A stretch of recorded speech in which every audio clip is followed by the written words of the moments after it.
Richard Ulrich, I believe his name is, from Texas A&M.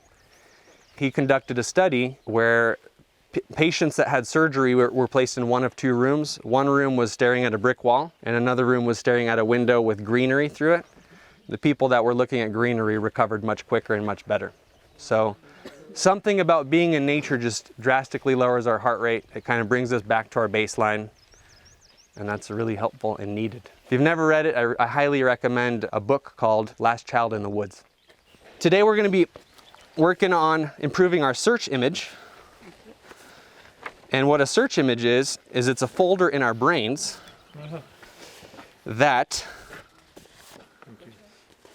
compiles information about all things. So when you were a kid, you probably didn't know the difference between an orange and a lemon. Eventually you compiled enough data on both those things that you could easily identify an orange from a lemon.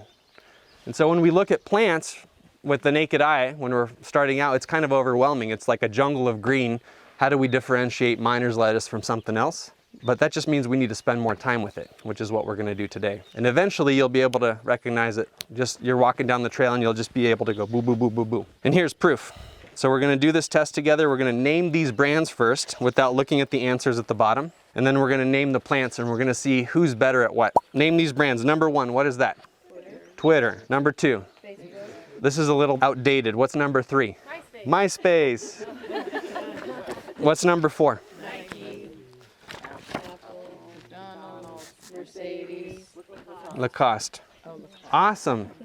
A++. No, I'm not happy right now. Now we're going to do the plants. What's A? Oak. That's pretty good. Number 2 is fir. Clover. Maple. Ooh, no, it's not clover. Oxalis, yeah, so this is wood sorrel. If you do a Google search and search clover, most of the pictures will be wood sorrel, and if you do wood sorrel, it'll be clover. And there are some similarities. They both have 3 leaves, but wood sorrel has heart-shaped leaves and clover has oval leaves. So they are both edible. So that's number 1 that some people got wrong. What's number D? Nope. D. That's not. So D is grape. This is a grape leaf. What's E? A maple seed, a helicopter. F? Pine cone, yeah. This is a Doug fir cone. What's G? Cedar. I haven't heard Christmas tree in a while. Somebody said Christmas tree. Fir tree. I had to cheat. How about H? Ginkgo. Aspen. Aspen. Yeah. And then I? That's maple. Maple. It's interesting because we're much better at identifying brands, brand recognition, than plant recognition. So that tells me 2 things. Number 1, we spend too much time looking at brands and not enough at plants. And 2, just how you learned how to recognize these brands, you can learn how to recognize these plants if you look at them enough. And I have one more example of this. What's this? Cabbage. What's this? Iceberg. How do we, they look pretty similar actually, don't they? How do we know which one's which? One is in a plastic bag. Hold that. So at first glance, these look pretty similar. They're both green, they're both round. But then you start looking closer and you'll realize that these leaves are much more fragile. They're more like lettuce, and these are more, brassica-esque. And then you cut them in half, they look very different. The stems look very different. And so just by identifying those 3 things, you've improved your search image that much. And so now you're better adept at knowing which one's which. So that's what we're going to do today. That is my goal. It's going to be repetitive. It's going to be by design.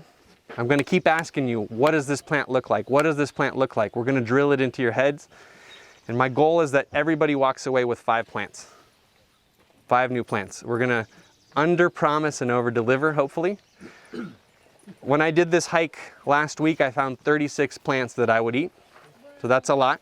That's why we're filming today, because I haven't seen this kind of diversity in Oregon in over a decade. Today we're not going to be collecting, we're just going to be studying. This is my first event in Forest Park. I did it legally. I went through the city, and so I want to show them the video as well, to show them that they have nothing to worry about, because sometimes when I say I'm doing a foraging event, local environmentalists will be like, he hates nature, he's going to decimate the population. Let's get this guy canceled. I want to show that we're going to be respectful. We're just going to study. Many of the plants we talk about are actually noxious weeds, and the government wants them gone. And so by picking these plants, we're actually helping the local ecology. In fact, one of the best foraging guides in the nation is if you go to your local Forest Service and look up noxious weeds. They usually either have a website or a booklet or a pamphlet. Most of those things are edible.